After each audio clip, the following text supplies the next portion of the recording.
We'll see, though. We will see. No, don't touch that stupid thing. Fly in here. Get out. It's still in here.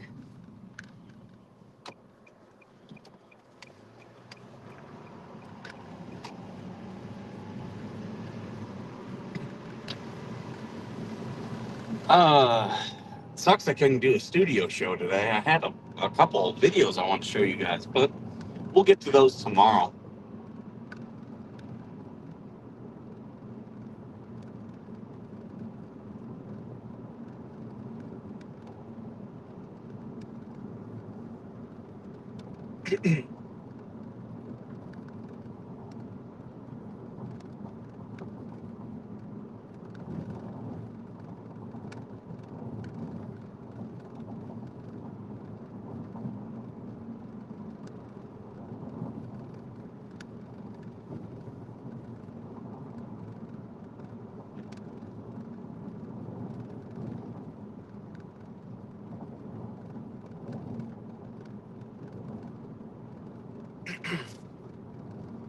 Stupid fly. I had the windows open. You could have got it out. He's just hitting one window. Like that's the only window. It's like, no, dude, it's not even the one you came in.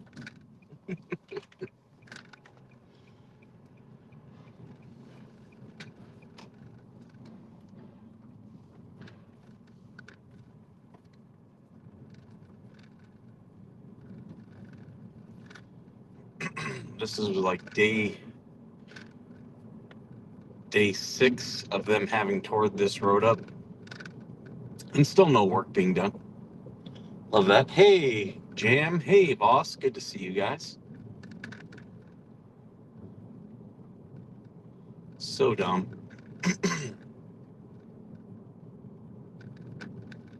So I'm driving on the shoulder where it's not tore up.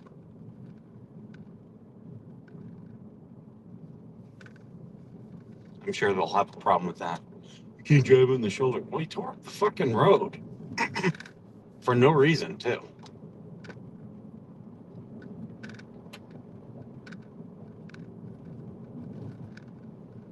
I don't have any coffee. I did drink my coffee earlier. Don't have any coffee now. Speaking of which, I think there's going to be more coffee segments. Me and Georgie, we were discussing that, the possibilities of that.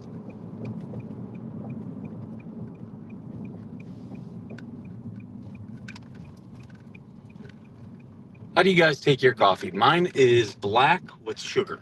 That's how I take my coffee. Okay.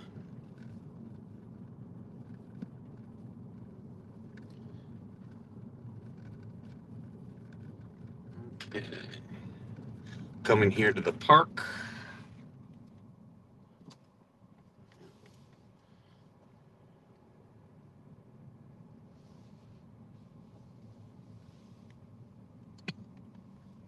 Here we go. Pulling into the shade. Find us a nice shady spot. There we go. Kick this back and plug in my black, no additives. Yeah, I do sugar just because, you know, coffee is very acidic. And I like just a little bit of sweetness just to take the bite off. I do not like coffee that's too acidic. That's why I hate Starbucks coffee. It's just way too much acid, and it's because they leave it out, and yeah, after they roast it, it's just left out into the air. Whereas other coffee companies, what they do is they pack it into normally an air sealed container, a bag.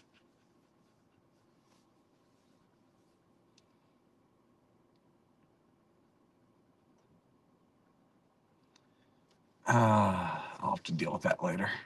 Got people texting me.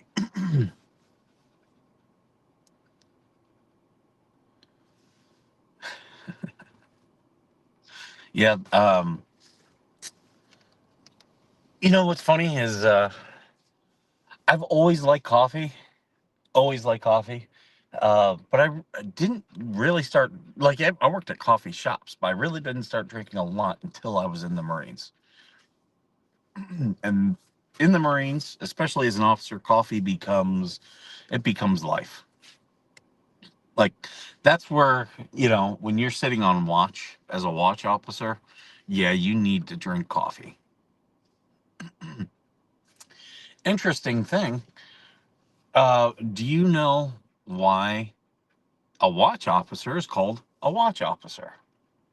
It actually goes back to because it used to be like, well, they still call it sergeant of the guard and duty officer. We have those things, but when you work in a COC, it's a watch officer, and it actually goes back to the Navy because in Victorian times, they being able to tell where you were was a big deal.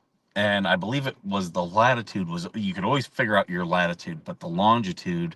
And if I get this wrong, I know I'm gonna get haters like Dan Blankman to be like, "You're skipper wrong." Who the fuck cares? Okay, who the fuck cares if I'm wrong about this? But yeah, the longitude trying to find that was difficult.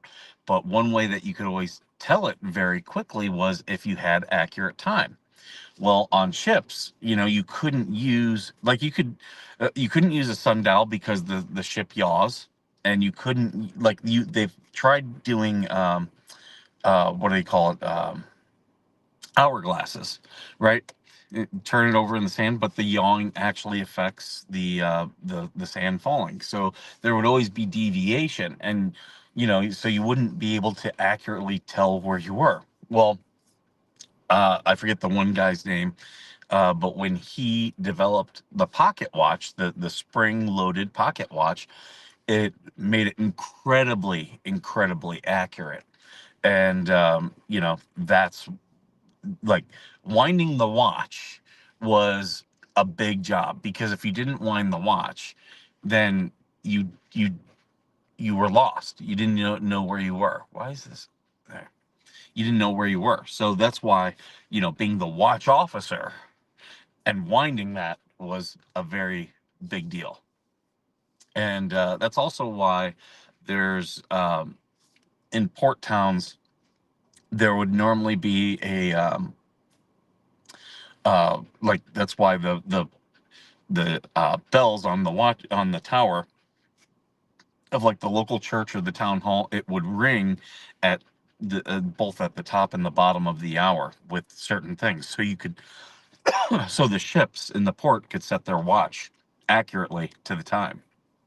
So yeah, if you could keep time on the map and knew, okay, well, we're traveling this for this long, then you could figure out your longitude fairly accurately. And that's why in a COC it's a watch officer, just like on a ship.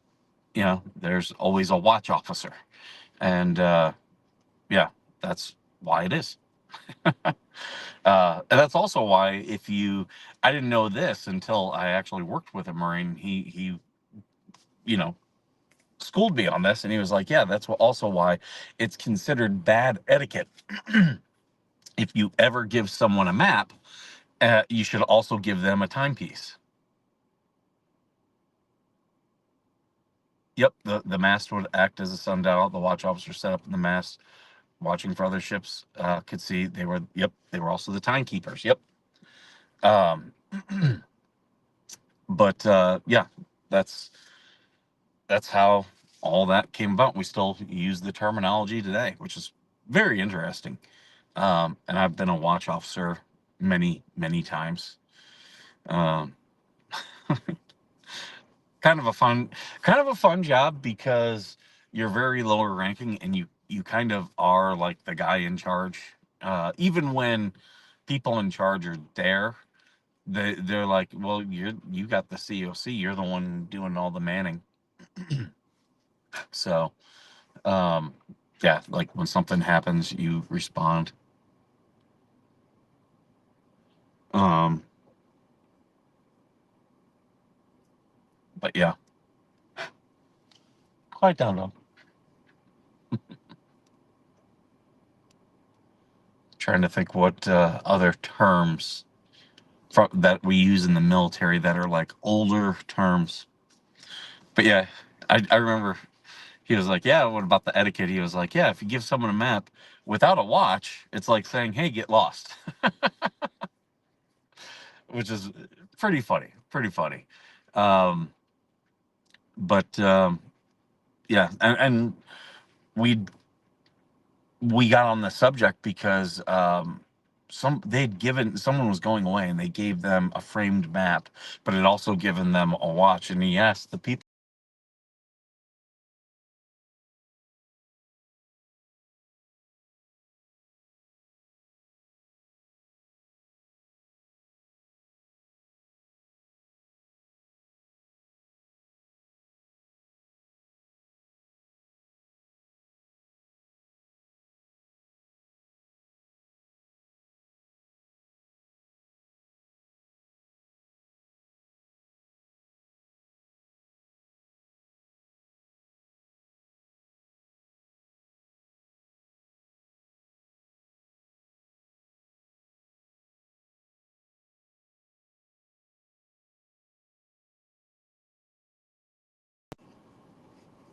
All right, let me switch back to this one. There we go.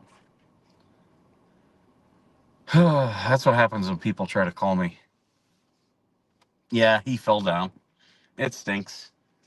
It stinks. I'm gonna put it on do not disturb. Hopefully that doesn't interfere with the stream. I only got a few minutes left. I just wanted to. I wasn't doing anything in the studio because leaving a little bit early. I'll be leaving a little bit early tomorrow too, but I think I'm gonna start the stream earlier than normal. Just FYI, guys. Um, I've got appointments Tuesday, Wednesday, Thursday, right off the bat. I fucking hate it when people schedule shit first thing in the morning. And the Marines love doing that, and I'm like, the problem with that is, what if something happens? Like I used to, I had to have Marines. They were like, "Yeah, we're gonna schedule this for 7:45." I'm like, "No, no, go 8:15." They're like, "Why?" I'm like, "Well, what if someone's Marines like there's some issue with their kid dropping off at school or something like that?" And they're like, "Well, then they're gonna be late." And I'm like, "Yeah," and then you're gonna be pissed off, and then there's not like give people a chance to muster, like do their shit, and then if don't let it be like outside stuff. Make it be the Marine Corps stuff delayed. And so I always used to do that. Like my training would go at like 8:30, 9 o'clock, um, rather than like I had one guy. He was like, "Oh yeah, I scheduled this training for 07," and I was like, "Well, I'm not going to be there." And he's like, "What?" I'm like, "Yeah, I'm not going to be there." And he was like, "Why?" I'm like, "Because I got shit I got to do in my office. I have to take, we'll come in early." I'm like, "Fuck you. Fuck you. I'm just not coming to your training. Figure it out." Uh, and Yeah, they were always so mad about that. I'm like, Marines have a tendency to want people to come in earlier and earlier. And the big joke is always, hey, the Sergeant Major said we got to be at with our rifles, everybody ready, 08 at the armory.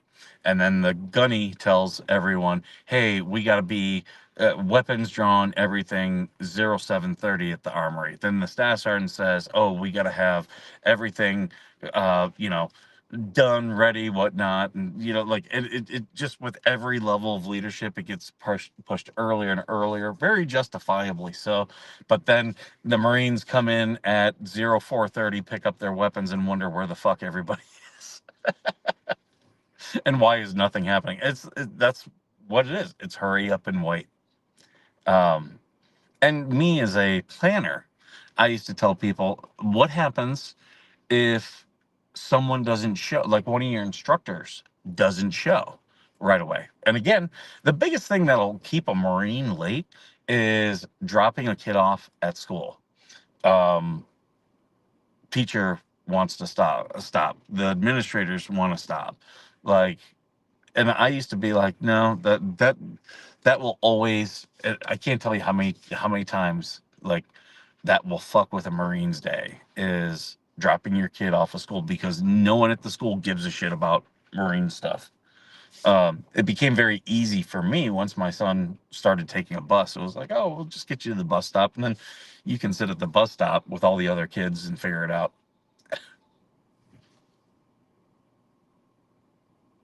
This guy's got, oh, I think it's an edger that he's working with over there. But yeah, that I had good Marines who, you know, you got kids, they got to go pick up their kids and shit. And people would get pissed off. It's like they got kids. They got kids. Like, especially if it's a single mom or a single dad. And that's where I've seen good Marines get fucked with. Uh, in fact, I'm dealing with that right now. There's a Marine who, whether you like or hate them, they've been successful up until this point, and now certain people have a problem with them, and it's because of uh something issues that are coming up about their kids. And I'll tell you what it really pissed me off is what they call exceptional family member program, which are disabled children, and you're supposed to give a lot of leeway. And there are leaders in the Marine Corps, and I'm sure the other services have this same problem too, but yeah, there are leaders in the Marine Corps who won't give that leeway, and just fucking with a Marine for having a family. And it's like, I used to hate that shit. I still do. I still do. But when I was a leader, I used to be like, "Hey, you got a family thing, go take care of that." Because if your home life is not if your home life is chaotic, your work life is gonna be, because your mind's not gonna be in the right place. And I used to be like, "Hey, if you have a chance to take care of your family, you take care of your family." And I know a lot of Marine leaders hated me for that, and they had a big problem with that. But I was like, no, I want good Marines. Well, that Marine, if the Marine wanted them to have a family, they would have issued them one. I'm like, okay, yeah, well, good luck with that, because that is 90% of the like when a Marine leaves their first term and they get into the next terms, all the problems that come arise there are normally family related problems. And the Marine Corps and the military in general does not promote good stuff with that, and that's why you get alcoholism, domestic abuse. Like, we are our own worst enemies when it comes to that shit.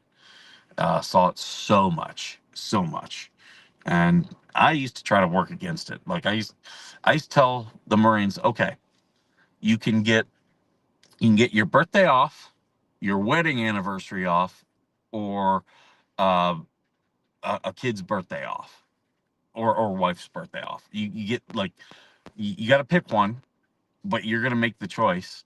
Go home, talk with your spouse, and yeah, just know that you're going to get that, because everybody gets, like the single Marines, they get their birthday off. They got no choice. The Marines and families don't get a choice. And be like, okay, you get that one day. You just call in to me. I need to know that you're alive, and you go about your day. And sadly, though, you can't make it in conjunction with like a 96 or a holiday. Um, yeah, there I was like, yeah, I can't authorize that. There are certain things authorized, and I would listen to that. You want good morality, you don't screw with their time, their money, or their job. And there needs to be time for family. Always needs to be time for family. Um, yeah, it's not a healthy life for families in the military. So, all right, guys, I'm looking at my time. I'm way over.